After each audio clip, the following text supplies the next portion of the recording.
May mga anak nga ako nagtila. Wala akong paki yung may anak ay mapamilya ka dyan. May utang na nga yung misis ko doon sa amin.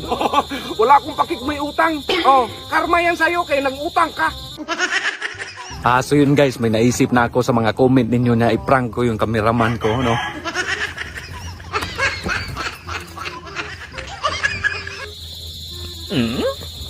Oy, dali. May problema yung mga shoot mo.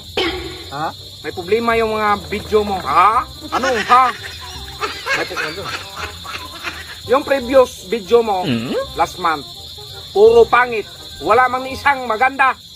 Diyos, may lahat doon. Ikaw pa nga yung nagsabi sa akin. Anong goods? Hindi.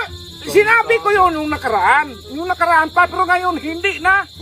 Sabi ba ako, hindi man ako nagsabi nun? Sabi ako na ano, dagdagan mo sahod ko dahil maganda yung mga ano ko. So, Paano ako